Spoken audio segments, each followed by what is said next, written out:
Vamos agora, irmãos, passar para a palavra do Senhor. E é muito bom, né, também escutar a palavra, deixar que Deus esteja ministrando nos nossos corações. Eu gostaria que você abrisse a sua Bíblia, por gentileza, lá em Atos dos Apóstolos, capítulo 2. Atos, capítulo 2, verso 42. Nós vamos ler até o verso de número 47. Atos dos Apóstolos, 2, de 42 até o 47. Enquanto isso, as crianças já estão subindo lá, o Henry já está ali chamando todo mundo ali para participar. Beleza? Então diz assim a palavra do Senhor. E perseveravam na doutrina dos apóstolos, na comunhão, no partir do pão e nas orações. Em cada alma havia temor, e muitos prodígios e sinais eram feitos por meio dos apóstolos. Todos os que criam estavam juntos e tinham tudo em comum. Vendiam as suas propriedades e bens, distribuindo o produto entre todos, à medida que alguém tinha necessidade.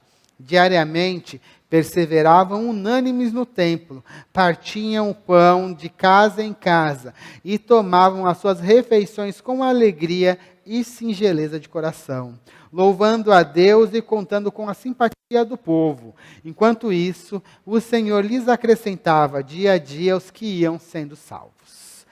Vamos orar mais uma vez. Pai, em nome do Senhor Jesus, pedimos agora, Pai, para que o Senhor ministre nos nossos corações. Nós queremos ouvir a sua voz. Trabalha, Pai, no nosso ser, porque nós queremos entender com mais profundidade o que é ser uma igreja, o que é viver uma igreja. Pai, em nome de Jesus, sê conosco, Pai, e nos transforme. É o que eu te peço em nome de Jesus. Amém.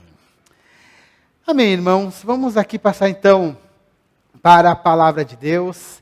E uma coisa que eu fico olhando aqui sempre a igreja, né, eu falei hoje dos irmãos que não estavam vindo, um desejo que eu tenho desde o início, quando eu cheguei aqui na igreja, era um dia que todos os membros da igreja pudessem estar aqui na igreja.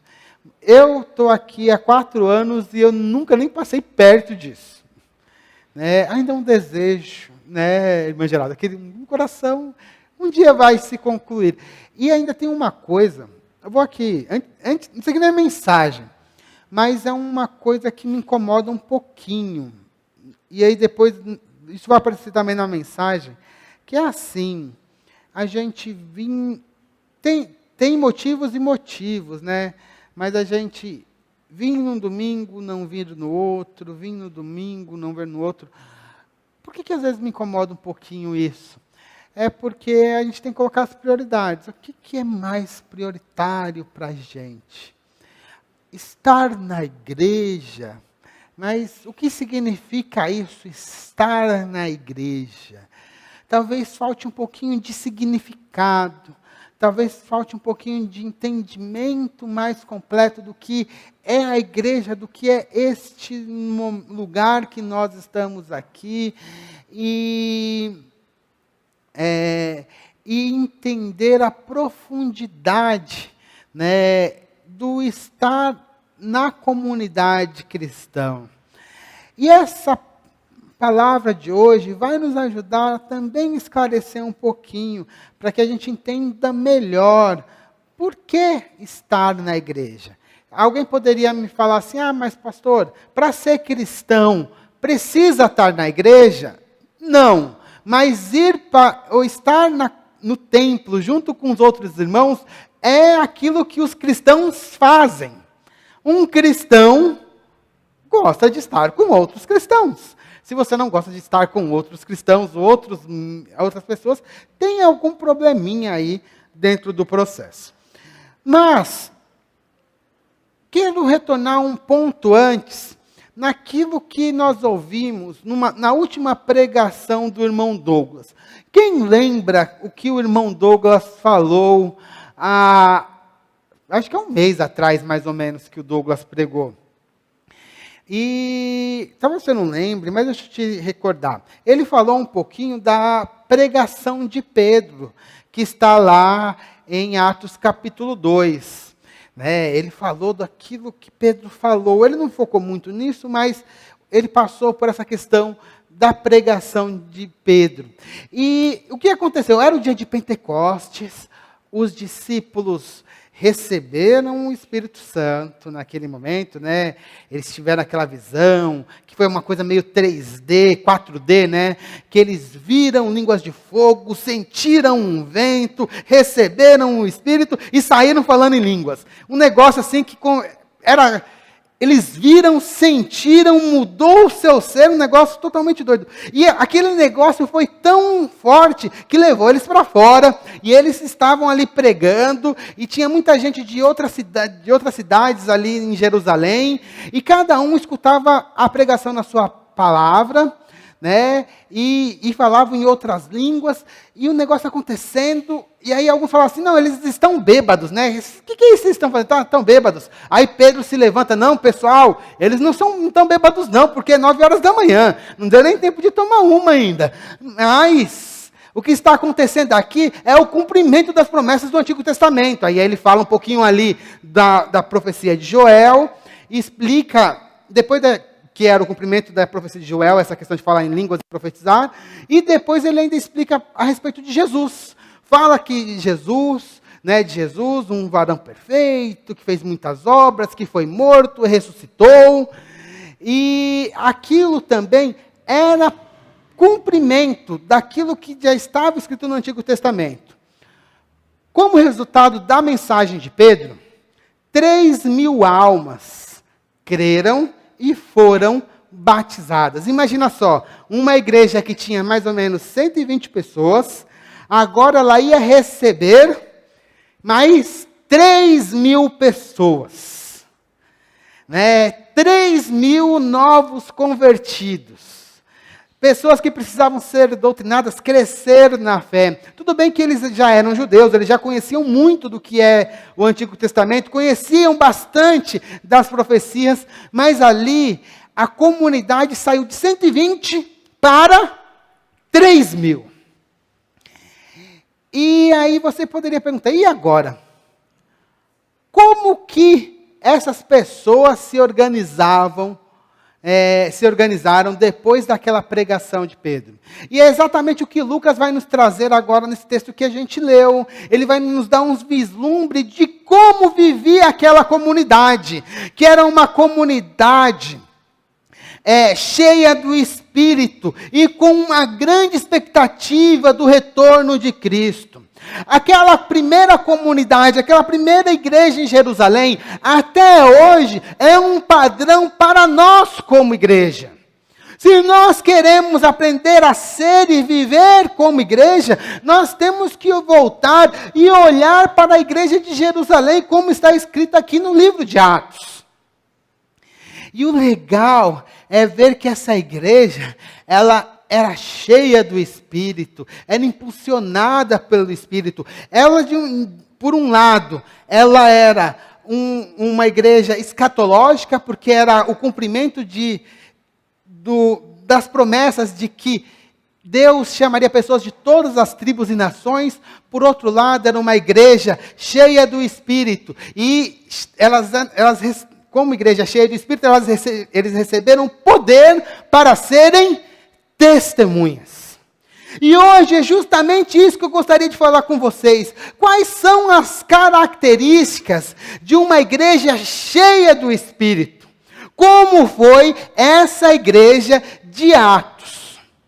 E esse texto que nós lemos mostram 6 características de uma igreja cheia do Espírito. E nós temos agora que fazer o seguinte: olhar o que estava acontecendo lá no passado e ver a nossa igreja. Será que nós estamos realmente sendo uma igreja cheia do Espírito, guiadas por Deus, vivendo um padrão de igreja como Lucas nos mostra em Atos? É isso que a gente vai ver. Então vamos começar. Qual que é a primeira característica da igreja de Jerusalém? A primeira característica, Lucas deixa clara, que era uma igreja que perseverava na doutrina dos apóstolos. A primeira característica da igreja de Jerusalém, né, dessa primeira igreja, eu vou chamar de igreja de Jerusalém, tá? Eu não gosto muito de chamar de igreja primitiva, porque eles não eram primitivos coisa nenhuma, né? Eles poderiam estar lá no primórdio, mas eles não eram primitivos, tá? Pelo contrário, aquela era uma sociedade avançada, eles tinham menos tecnologia do que a gente, mas era uma sociedade bem avançada, tá? Então eu não gosto. Então eu vou chamar de igreja de Jerusalém, essa primeira igreja aqui, tá? Então, essa igreja de Jerusalém, ela perseverava na doutrina dos apóstolos. Ou seja, os apóstolos receberam as instruções de Jesus e passavam para as pessoas que estavam na igreja. Chama a atenção que eles não viviam de acordo com a Torá, com os profetas ou com os escritos, que era a divisão do Antigo Testamento. Eles não viviam assim, mas eles viviam de acordo com a doutrina dos apóstolos. E essa é uma característica fundamental da igreja, viver de acordo com a doutrina dos apóstolos. A igreja, ela tem todos os 66 livros da Bíblia. Contudo, a igreja, ela interpreta a Bíblia de acordo com a revelação final, que é Jesus Cristo. Nós interpretamos a Bíblia através da lente de Jesus Cristo, que já veio ao mundo. Dessa forma, vou dar um exemplo para vocês. Se você ler lá em Levítico que um bode está sendo sacrificado, hoje você não vem aqui com os cabritinhos para você sacrificar, ou vem? Por que você não faz isso? Porque nós já entendemos que o Cordeiro de Deus que tira o pecado do mundo é Jesus. Desta maneira, nós entendemos que, então, tudo que a gente interpreta na Bíblia, nós passamos pela lente de Jesus, pela lente do Novo Testamento, pela lente dos ensinos dos apóstolos. É assim que nós fazemos toda a interpretação da Bíblia. Né, do Antigo Testamento. Isso vai aparecer em toda a carta. Lá em Hebreus capítulo 1, diz assim: antigamente Deus falou muitas vezes, de muitas maneiras aos pais pelos profetas, mas nestes últimos dias nos falou pelo Filho, a quem constituiu o herdeiro de todas as coisas e pelo qual também fez o universo. Ou seja, a revelação final está em Cristo, e nós interpretamos toda a Bíblia através de Cristo. Então, você olha para o Antigo Testamento e o interpreta através das lentes do Novo. Não é hoje eu estava na aula de novos membros e batismo. Eu falei para eles lá na aula, estávamos falando sobre Bíblia. Você quer começar a ler a Bíblia inteira? Ótimo. Comece pelo Novo Testamento. Você não tem que começar pelo Antigo Testamento. Você tem que começar pelo Novo. Porque é através do Novo que nós vamos ter um entendimento maior e depois nós voltamos para o Antigo Testamento. É fundamental que você entenda como as coisas estão escritas no Novo Testamento. Então, a igreja baseia a sua interpretação bíblica em Jesus. Em segundo lugar, como igreja, a igreja ela interpretava baseada nos ensinos dos apóstolos. Ou seja, ela rejeitava, e olha, isso é muito importante, a igreja rejeitava a interpretação oral judaica. Então, sabe aquela lá, a tradição dos anciãos, que Jesus tanto brigava, né, a Torá oral? A igreja, ela rejeitou essa tradição. Ela começou a interpretar tudo através do ensino dos apóstolos. As leis orais, dos judeus, elas foram escritas. E se você for procurar hoje, existe um livro que é o Talmud, e dentro do Talmud tem a interpretação judaica dos escritos, né? Tem lá uma parte do Talmud que é a Mishnah, né? Que tem a interpretação, que era a Torá oral, que era utilizada na época de Jesus. Mas a igreja rejeitou essa interpretação. Por quê? Essa era uma interpretação de homens. E para que os judeus tinham essa Torá oral, tinham essa interpretação? Eles tinham no seguinte sentido. Vamos pegar um exemplo. A Bíblia fala para não trabalhar no sábado. Ok, beleza. Né, isso está lá na lei. Agora os judeus ficavam com aquela dúvida. Mas o que é trabalhar? Levar a comida do prato até a boca é trabalhar? Não, mas eles entravam nessa pira, tá? Quantos passos eu posso dar? Fazer comida é trabalhar? Aí nisso, eles faziam a sua interpretação, que daí que vem a Torá oral. E aí vem um monte de coisa que Jesus vai, inclusive, rejeitar. E a igreja de Jerusalém, ela rejeita isso, porque ela é baseada na onde? Ela é baseada na tradição dos anciãos? Não, ela é baseada na doutrina dos apóstolos.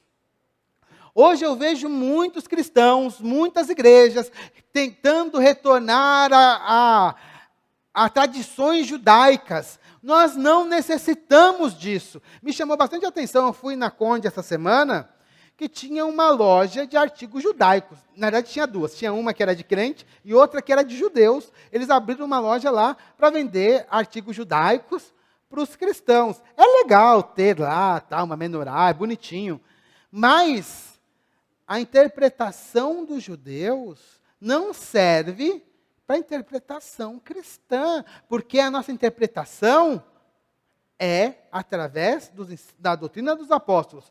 Na nossa concepção, a Torá oral, essa outra interpretação, são ensino de homens. E nós devemos rejeitar ensino de homens na igreja, porque nós queremos aquilo que é inspirado por Deus. E nós sabemos que a nossa Bíblia, ela é totalmente inspirada. Então nós devemos basear todo o nosso ensino, todo o nosso conhecimento na Bíblia. Inclusive, até mesmo se eu estiver falando alguma besteira, alguma coisa contra a Bíblia, vocês podem me repreender, porque nós temos que ter apenas uma regra de fé e prática, que é a palavra de Deus. É ela que é o juiz se eu estou falando certo ou errado. Inclusive, porque nós não podemos pregar doutrinas humanas, mas sim aquilo que está na palavra de Deus. E era isso que a igreja, essa primeira igreja em Jerusalém, ela vivia na doutrina dos apóstolos. Imagina só, irmãos, você ser ensinado por um Pedrão que tinha visto, que tinha sido acolhido pelo próprio Jesus, resgatado pelo próprio Jesus, e depois visto Jesus resgatado pelo próprio Jesus ressurreto. Você vê pessoas que andaram com Jesus, que receberam de Jesus. Mateus, ele tinha umas anotaçõezinhas ali, né, que ele aproveitava ali e ensinava. E a igreja, ela seguia essa doutrina. Uma igreja, agora aplicando para nós, uma igreja cheia do Espírito Santo, ela é guiada pela palavra de Deus. Ela não é guiada por profecias fora da palavra. Ela não é guiada por ensinos humanos. Ela é guiada pela palavra de Deus. Uma igreja que não segue a palavra de Deus, ela pode ser guiada por qualquer outro espírito, menos pelo Espírito Santo de Deus. Nós temos, se a gente quer ser uma igreja cheia do Espírito, nós temos que ser guiados pela palavra. Pois uma igreja cheia do Espírito, ela vive a doutrina dos apóstolos. Vamos repetir? Uma igreja cheia do Espírito vive a doutrina dos apóstolos. Mas vocês, foi um bom treino. Agora vamos falar agora com mais vontade, né? Uma igreja cheia do Espírito vive a doutrina dos apóstolos. Essa aqui é a primeira característica. Vamos para a segunda característica. A Daniela não gosta quando eu fico fazendo 1, 2, 3, depois ela briga comigo em casa. Mas hoje eu vou fazer de novo. E hoje são 6, tá, irmãos? Então, Quando quando estiver chegando no quinto, sexto, está acabando a pregação. Segunda, a igreja em Jerusalém vivia em comunhão. Isso é uma outra característica marcante dessa igreja. Ela vivia em comunhão. E a comunhão aparece em diversos aspectos. Primeiro aspecto, as pessoas da igreja, aqueles 3.000 e mais pessoas que estavam chegando, eles viviam sempre juntos. Nesta igreja não havia desunião, pelo menos no começo, depois vai dar problema, mas nesse momento está tudo bem, né? Não havia desunião, todos estavam juntos como uma família. Imagina só, todo mundo está ali junto, vivendo, né? Você tem, sabe, aquele clima, esfera de amor vivido de verdade.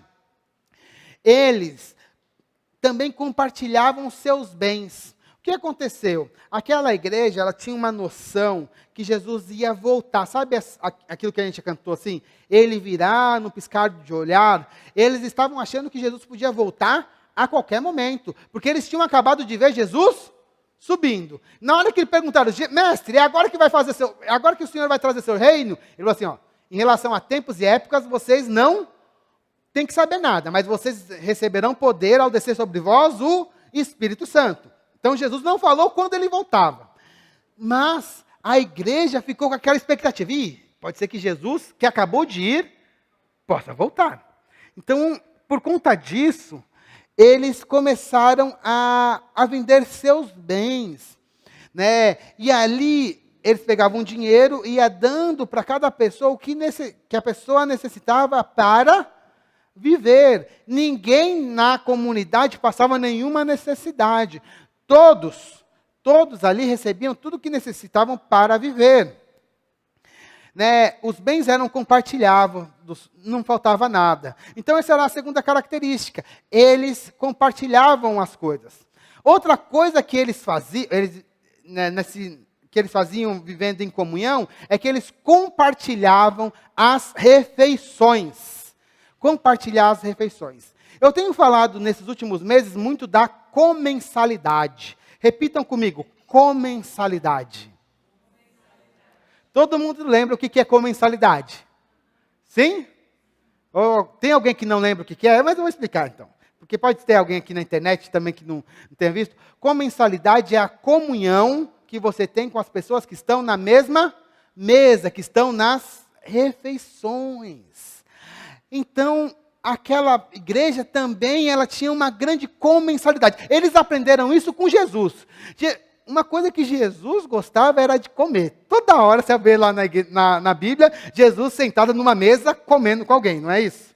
Várias vezes, ele está ali conversando e ali na mesa ele deu muito dos seus ensinos. Inclusive, a ceia do Senhor, que veio de um último jantar de Jesus com os seus discípulos. E a igreja, sim, ela também fazia isso. Então, todos os dias, eles compartilhavam as refeições. Aí eu fico aqui imaginando, tinha sempre um grupo lá que levantava, preparava um pão, já outro lá já assava um cordeiro, tal, depois saía, depois de pronto, cada um saía para distribuir, porque 3.000 pessoas estavam em várias casas, né?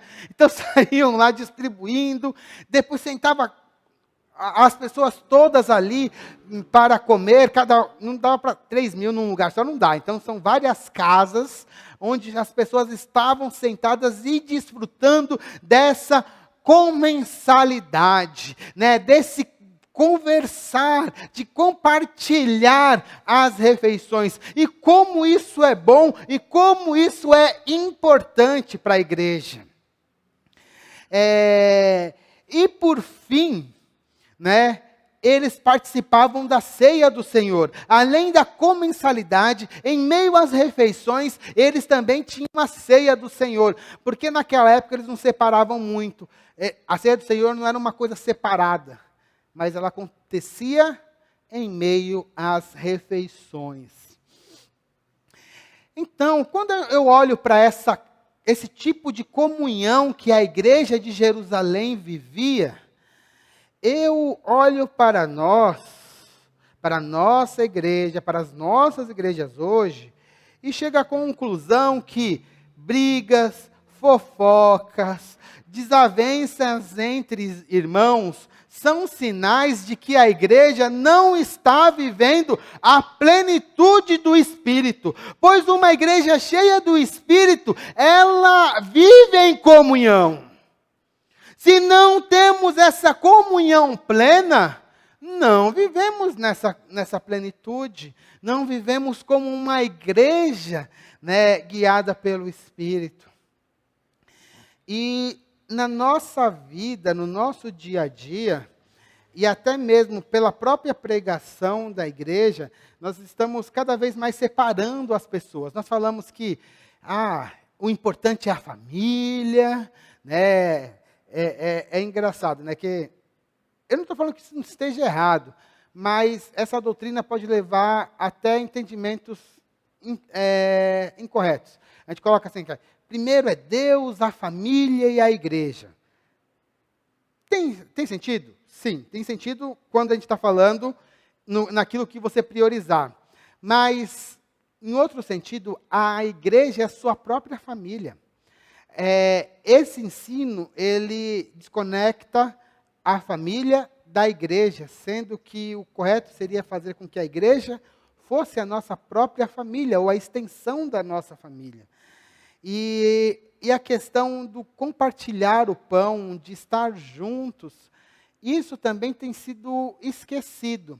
As pessoas acham que o que basta é vir no domingo para a igreja à noite, quando vem. Como eu já falei no comecinho da pregação, tem uns que nem acham isso importante o suficiente para estarem aqui sempre. Mas é muito mais do que isso. Muito mais do que isso. E uma coisa que eu vejo é que os nossos cultos, no formato que nós temos, eles não favorecem a comunhão. Pastor! É isso mesmo. Os cultos desse formato que nós temos aqui, eles não favorecem a comunhão. Acabou o culto, o que você faz? Você para e fica meia hora conversando com o irmão? Não, você vai correndo. Eu estava até falando com o meu sogro hoje. Se pega hoje, assim, a gente sai daqui, eu chego em casa mais ou menos umas 10 horas, 10h30, depois que eu saio da igreja. Os meus filhos, na segunda, estão arrebentados. Assim, eles não levantam. Então, você acaba querendo sair rápido, porque você tem que descansar, segunda-feira e tal. Quantos irmãos você chegou assim, conversou com ele ali e tal? Olha que ainda a gente faz um momentozinho ali, onde tem a comensalidade, para a gente poder conversar um pouquinho. Né? Mas se não tivesse isso, você ia entrar aqui, male você ia ter dado a paz do Senhor para todos os irmãos. Como? Eu sei que ninguém aqui, hoje talvez não, hoje está um pouquinho diferente, que a gente teve um momento ali de cumprimentar, mas a maior parte das vezes, a maioria dos cultos, a gente nem cumprimentar todos os irmãos, nós cumprimentamos. E olha que nós somos uma igreja minúscula. Né? Somos pequenos, nem isso a gente faz. Não conversamos. Tem irmãos aqui que não sabem nem os nomes dos irmãos. Não sabem. Aí quando você não sabe o nome do irmão, como que você chama? Ô irmão, tudo bem, minha irmã? Como tá, tal? Isso aí é clássico, né? Você não sabe, chama de irmão. Cadê a comunhão, né? Cadê a comunhão? Se a gente não sabe nem o nome, imagina só se a gente tem comunhão com esse irmão. Não tem, comunhão é zero. Né? Então, o nosso culto ele não favorece isso. Ele favorece outras coisas, mas a comunhão não é favorecida neste tipo de culto que nós temos aos domingos. Mas, nós temos que buscar a comunhão. Nós temos que buscar a comunhão. Pois uma igreja cheia do Espírito, ela vive em verdadeira comunhão. Vamos repetir? Uma igreja cheia do Espírito vive em verdadeira comunhão. Mais uma vez para você gravar. Uma igreja cheia do Espírito vive em verdadeira comunhão. A terceira característica marcante da igreja de Jerusalém era a oração. Vemos em vários momentos a oração ali naquela comunidade. Eles estavam diariamente no templo orando, né? Está lá em Atos 2,46. Deixa eu só explicar, o templo de Jerusalém, ele tinha, até hoje, se você for lá em Jerusalém, você vai ter o Monte do Templo, que hoje vai ter o Domo da Rocha e uma mesquita. É um lugar enorme, tá?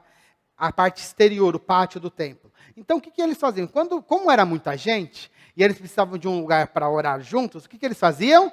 Eles iam todos para o templo e oravam ali no pátio do templo. Não era dentro do templo, era no pátio do templo ou perto de alguma das portas do templo. Nós não sabemos se as orações que eles faziam eram orações espontâneas, como nós fazemos hoje, ou se eram orações decoradas, como os judeus do tempo deles faziam, ou como os católicos fazem hoje, que eles já têm as orações escritas e eles recitam aquelas orações. Nós não sabemos como que era a oração naquele tempo. Pode ser até que eles tivessem uma mistura, tá? Ora, fizessem orações mais espontâneas e ora, né, orações que eles já tinham ali dentro daquelas orações do judaísmo.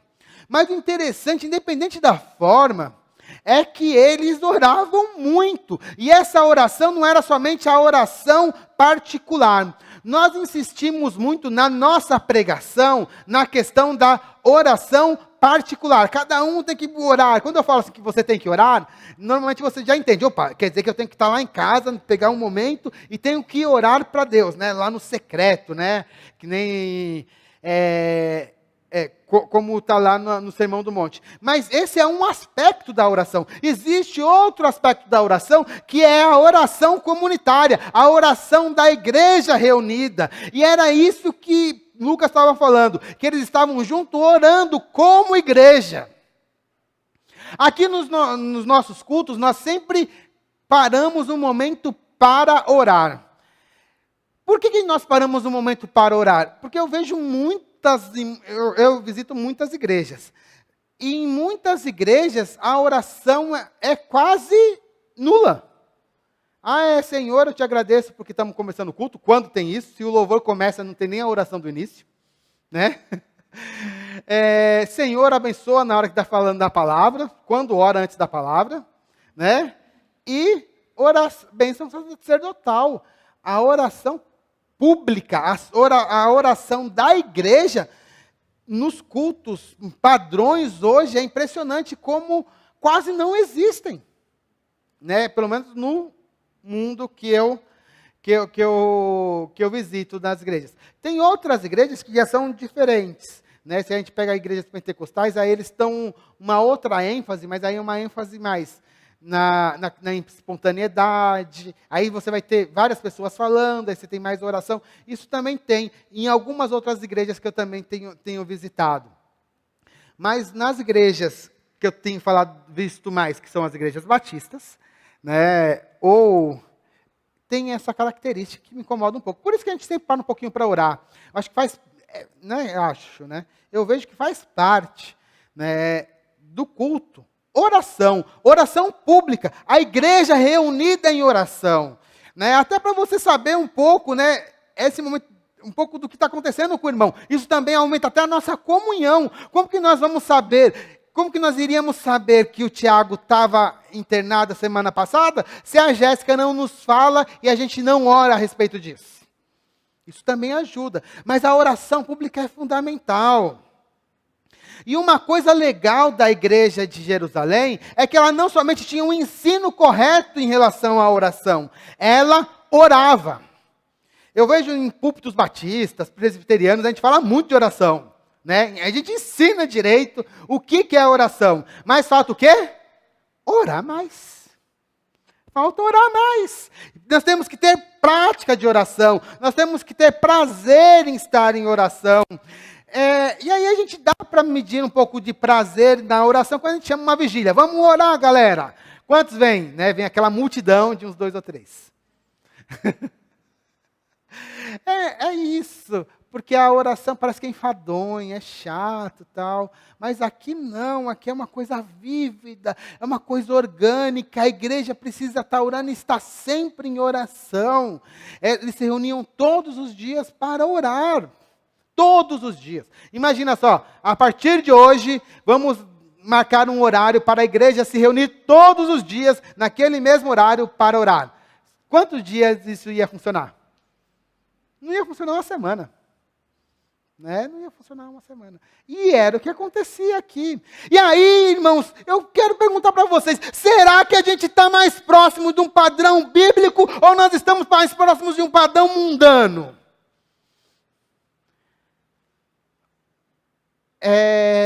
Aí aquele momento de vergonha alheia, né? Quanto tempo você passa na frente da TV e quanto tempo você passa orando? Isso na oração particular. Você passa mais tempo orando do que assistindo televisão? Agora, a pergunta, o que é mais importante para você? Então, já temos um problema de prioridade na nossa oração individual. Quando vai para a igreja, isso tende a zero.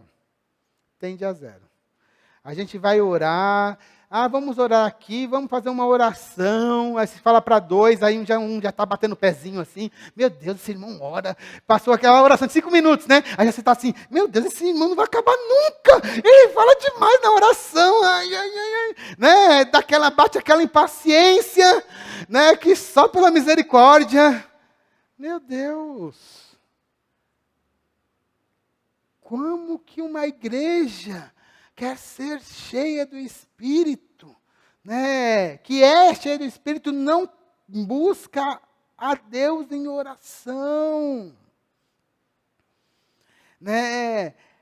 Nós temos que buscar, temos que orar mais, mas não somente na oração individual, isso é importante, mas também na oração pública, como igreja, reunidos, clamando ao Senhor. Nós temos que resgatar essa forma, isso, né, tem que ser impulsionado não somente pelas nossas vontades, mas também tem que ser impulsionado pelo Espírito de Deus. Pois uma igreja cheia do Espírito, ela vive em oração. Vamos repetir. Uma igreja cheia do Espírito vive em oração. Antes de passar para o próximo tópico, eu gostaria de ressaltar uma coisa, irmãos. Vocês viram que os 3 primeiros itens que eu falei aqui, doutrina dos apóstolos, comunhão e oração, são coisas muito importantes. Mas, como eu falei, a comunhão, por exemplo, ela não é enfatizada no formato de culto de domingo. Tem uma segunda coisa também que eu comentei, que não é muito enfatizada, que é a oração também. Ainda no culto de domingo, nós damos mais foco para a palavra. Então, o que tem mais tempo no culto de domingo da nossa igreja? A palavra. A palavra, até porque eu falo mais do que mais do que tudo, ali, a Dani está concordando ali, né? Se a Jaque estivesse aqui ela ainda fazia joinha assim, né? É isso mesmo, pastor. A Dani, ela fala assim que ela não acredita em mim. Quando eu falo que eu vou falar só 5 minutos. Você acredita nisso? Aí, nós enfatizamos mesmo mais a palavra. Então, é um culto onde a palavra, o ensino, ele é enfatizado. Nós temos os nossos louvores, oração, mas ainda o maior tempo está na palavra, porque o foco maior está na doutrina, na pregação, e esse é o foco do nosso culto, sem problema nenhum. Mas, só que nós temos os outros pontos que nós temos que enfatizar, e é aí que entra o PGM, é aí que entra os nossos cultos da semana. Os pequenos grupos, eles vão trabalhar muito a questão da comunhão, por exemplo, porque você vai ter um pequeno grupo, você vai ter poucas pessoas, ali você vai se sentir mais à vontade para abrir o seu coração, para você contar aquilo que já passou com você, porque você não está no meio de uma multidão, mas assim, às vezes de 5, 6, 10 pessoas, para que você possa abrir o coração, então você consegue abrir o seu coração, ali você pode criar amizades verdadeiras, dali, né, você vai cada vez mais conhecendo o seu irmão, você pode estar na casa do seu irmão. Isso é muito legal, você aumenta a comunhão. Por isso que o PGM é importante. Sem contar da comensalidade. Porque metade do PGM, alguns até 2/3, é somente a parte do lanche. Onde as pessoas ficam ali, comendo e conversando. Comunhão. Outra coisa que nós fazemos no PGM é a oração. No PGM, o tempo da palavra é uns 20 minutos e é discussão. E depois nós temos mais um tempo de 20 minutos, meia hora, para oração. A oração e a palavra, a oração ela tem uma centralidade dentro do PGM. Isso então aumenta também a quantidade de oração. Ao invés da igreja, como igreja, estar orando uma vez só, nós temos 5 cultos. Nós temos o do domingo e mais 4 na semana, aonde a igreja se reúne e ora como igreja. Então o culto público, a oração pública também acontece mais no PGM. Nesse sentido, o PGM ele vem para ajudar a nossa igreja a se transformar ou chegar mais próximo desse padrão que é trazido pela igreja aqui de Jerusalém. Às vezes a gente fala assim, nossa, mas o culto lá, por que o PGM é assim? Porque o PGM, ele é pensado para que a gente volte aos princípios. É por isso. A gente tem que entender que cada ato do nosso culto, seja aqui, seja no PGM, ele é pensado, olhando para a palavra de Deus, para que a gente possa ser uma igreja cada vez melhor. Por isso eu gostaria de insistir para você, se você ainda não participou do PGM, venha participar. Você que está aí na internet, eu nunca fui num PGM, num pequeno grupo da igreja, venha. Se você vir, você vai se apaixonar, é muito legal participar dos PGMs. Beleza, isso aqui é o que eu queria falar um pouquinho dos PGMs, mas agora eu quero voltar para a pregação. Vamos agora para a quarta característica, né, da igreja de Jerusalém. A quarta característica é que naquela igreja, em meio àqueles irmãos, ocorriam muitos e muitos milagres. Né? No livro de Atos, nós vamos ter relatado lá uma cura de um deficiente. Temos o caso lá de Ananias e Safira, que a gente vai falar também, que é um milagre. Né? Também temos o caso de muitos sinais e prodígios, como está escrito lá em Atos, de 5, de 12 a 16. Então a igreja tinha muitas pessoas sendo curadas, muita libertação. A Bíblia conta que em um determinado momento eram trazidas das outras cidades endemoniados e doentes, e os apóstolos, eles libertavam e curavam as pessoas.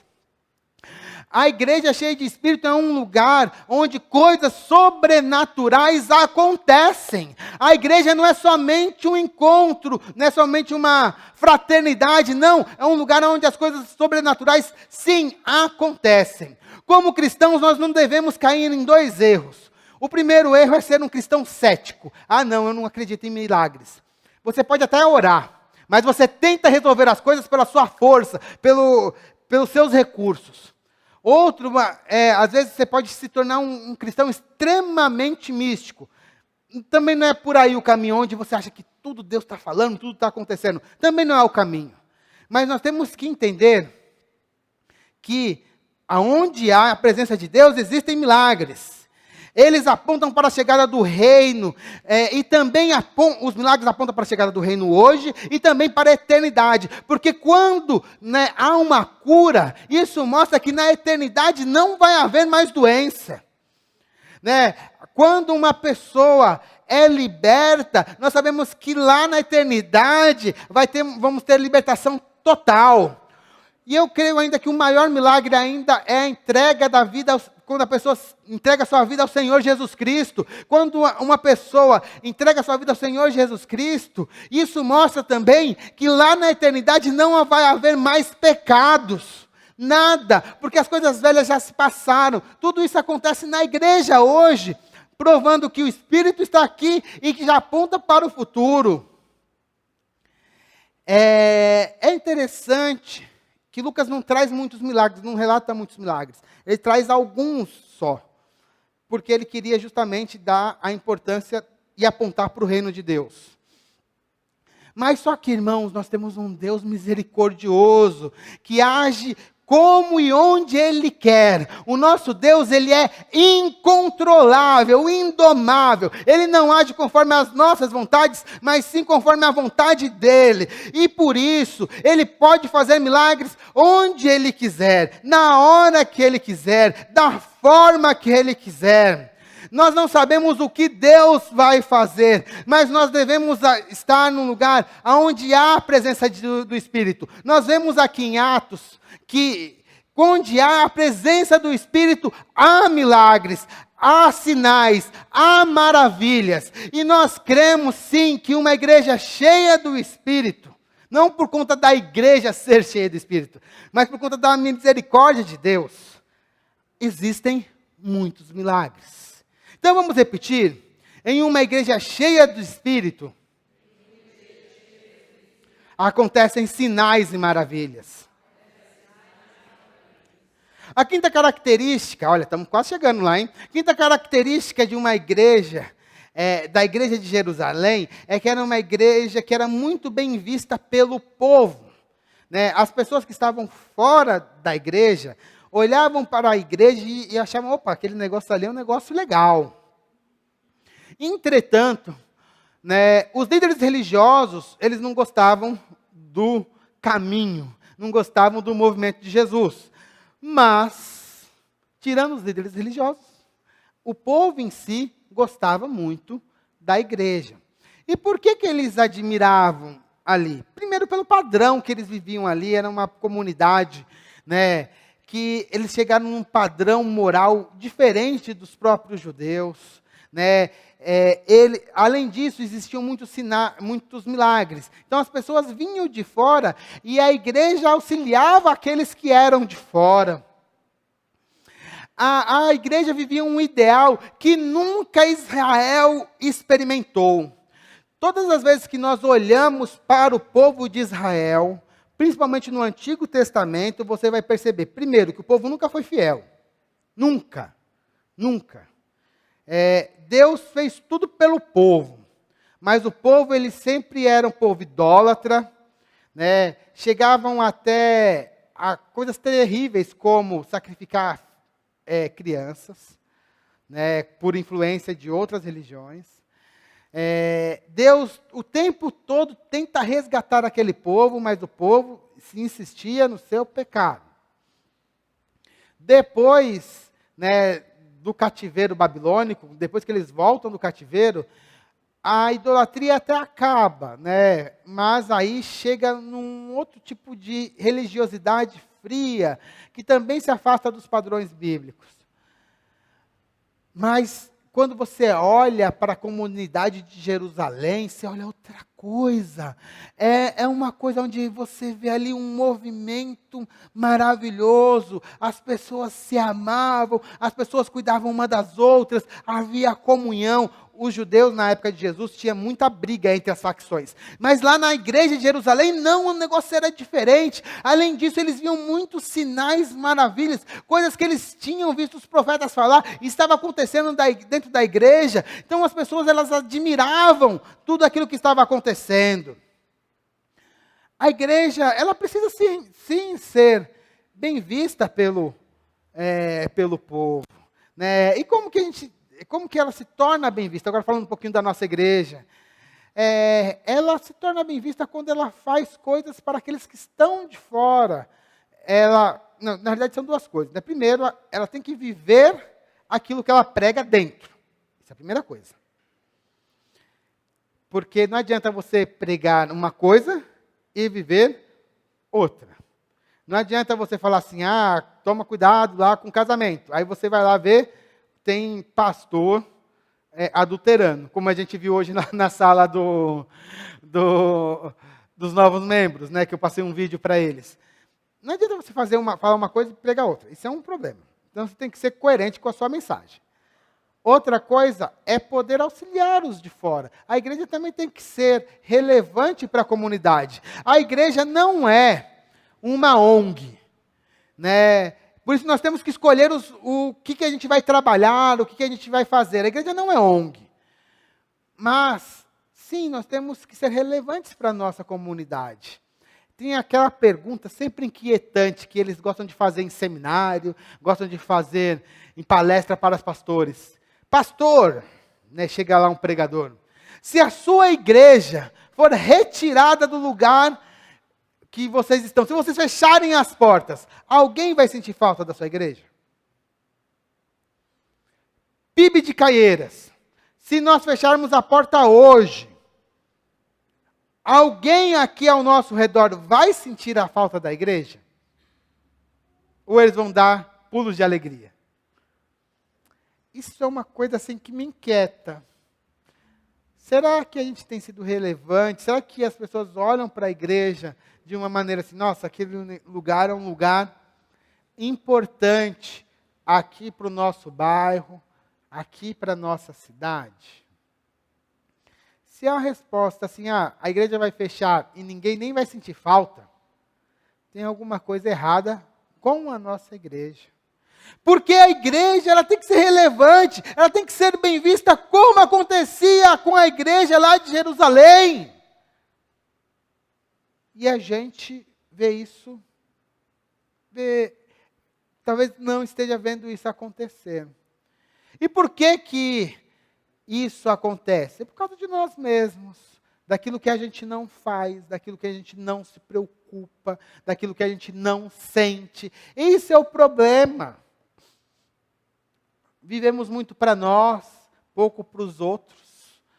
E aí, a igreja fica assim, ela é relevante para os membros, mas quem está do lado, tendo igreja, não tendo igreja, tendo um terreno vazio, não tendo um terreno vazio, não faz diferença nenhuma.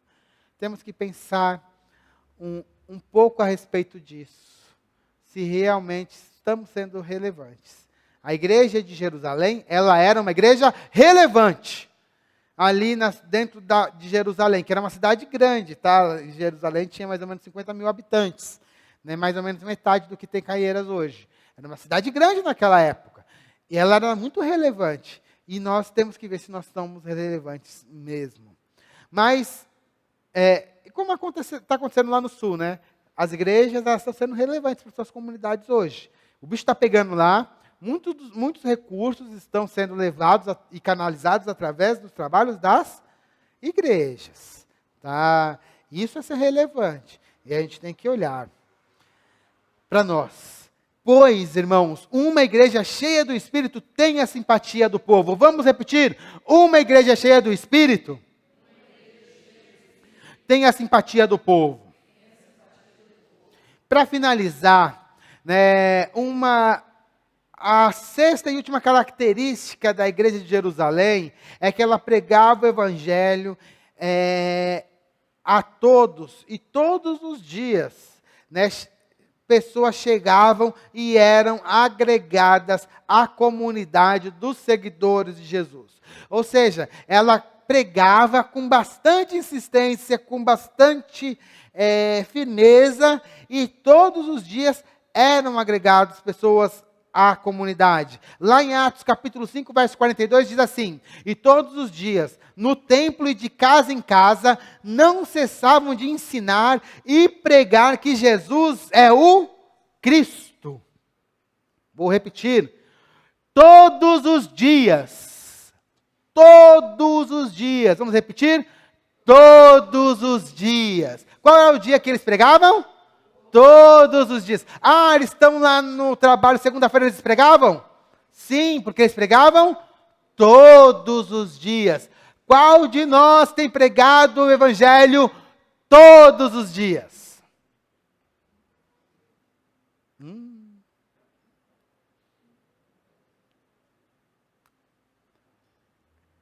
Aí a gente fala, a igreja não tem problema para crescer, está meio assim estagnada, tal.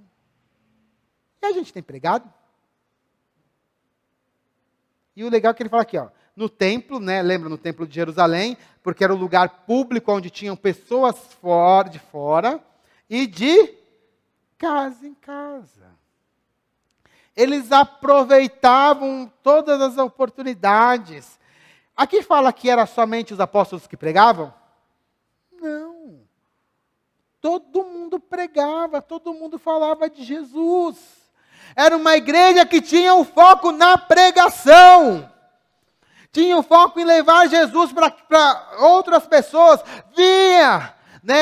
Via sim que as pessoas que estão fora da igreja, que não tinham recebido Jesus como Senhor e Salvador, eles estavam perdidos.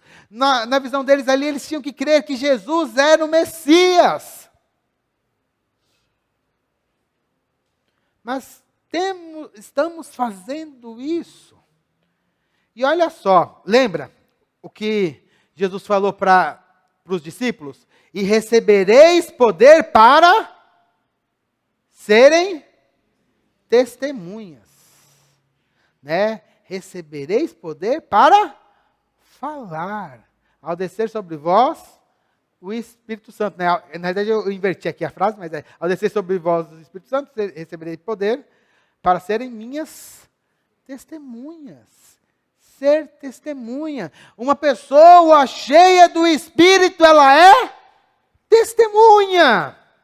Essa igreja era cheia do Espírito e por isso pregava todos os dias. Se nós não pregamos todos os dias, se nós não estamos sendo testemunhas, é bem possível que nós não estejamos cheios do Espírito. Se nós não estamos, nós estamos vazios do Espírito.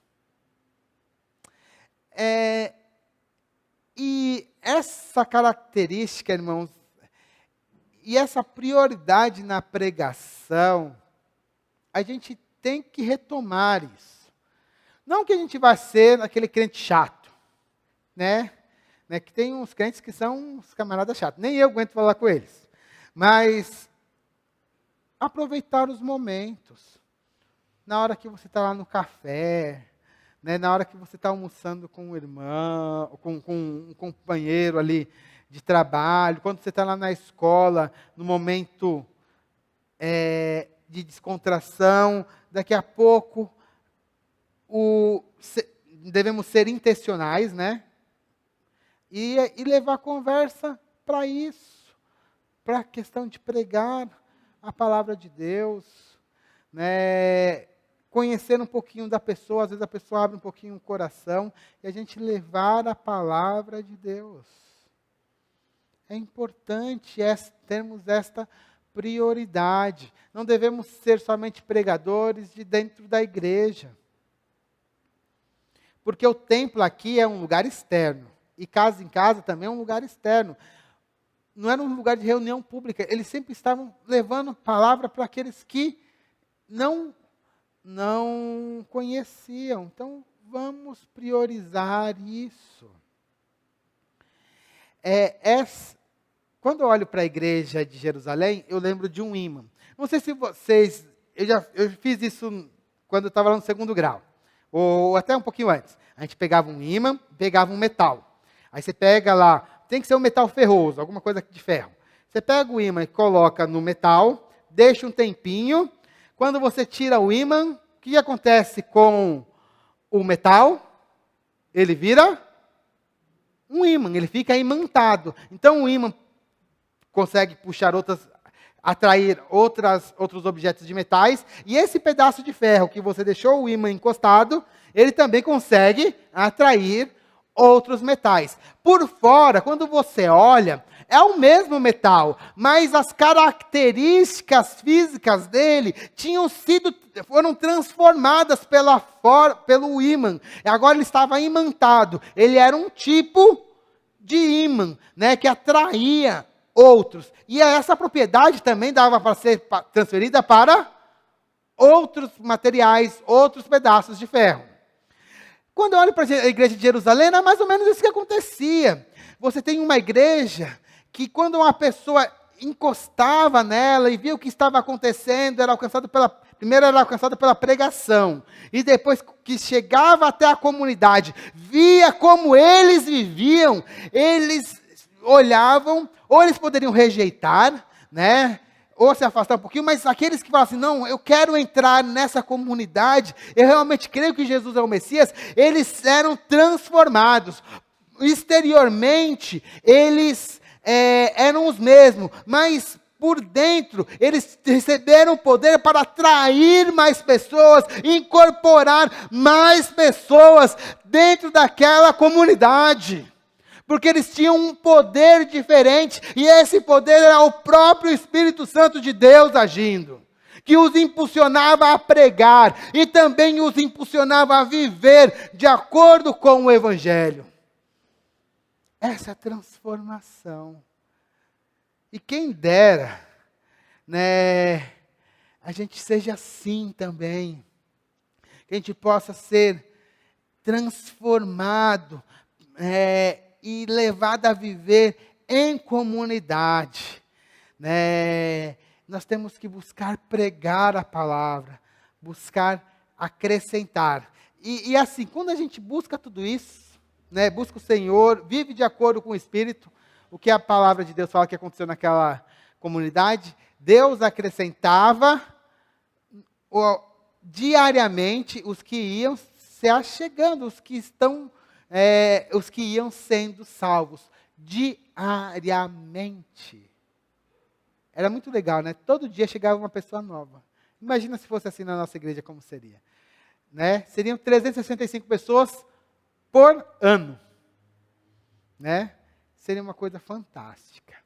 Isso aconteceu porque uma igreja cheia do Espírito Santo, porque em uma igreja cheia do Espírito Santo, Deus acrescenta diariamente os que são salvos. Vamos repetir? Uma igreja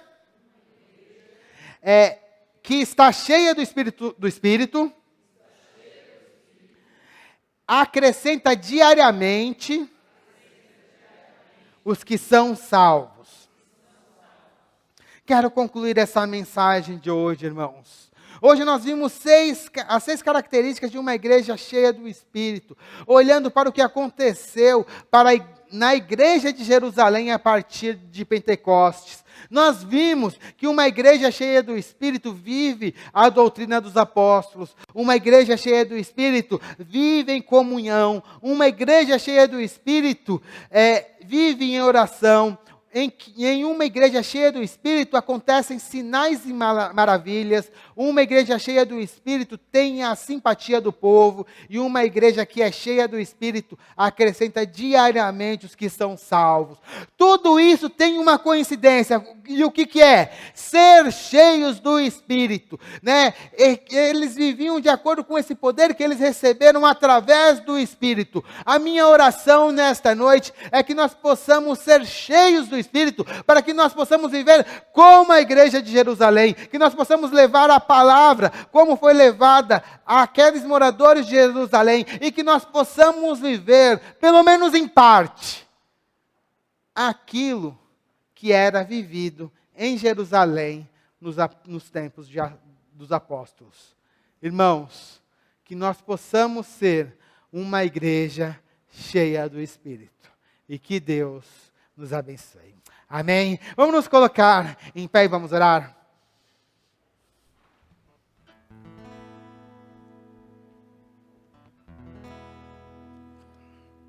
Pai, em nome do Senhor Jesus, eu te peço, Pai, que nós possamos, como pessoas, como cristãos, que nós possamos ser cheios do Espírito Santo. Sabemos que nós recebemos o Espírito quando nós entregamos a nossa vida ao Senhor Jesus, que o reconhecemos como Messias, como nosso Salvador. Mas, Pai, nós queremos viver a plenitude do Espírito. Nós queremos ser guiados pelo Seu Espírito. Nós queremos ser cheios do Seu Espírito. Para que assim, Pai, nós possamos receber esse poder, Pai, e viver de acordo com como essa igreja em Jerusalém viveu.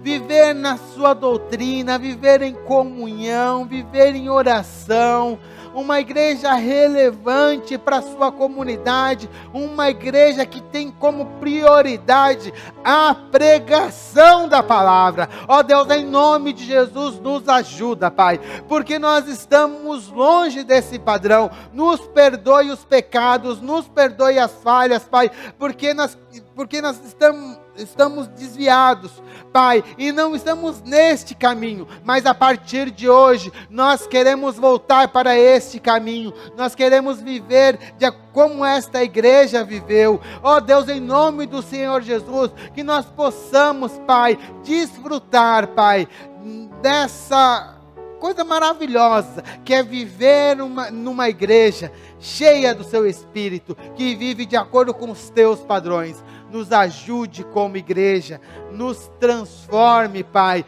e nos guie. Nós precisamos da sua ajuda, Pai. Nos ajude, meu Deus. É a nossa oração e é o nosso pedido.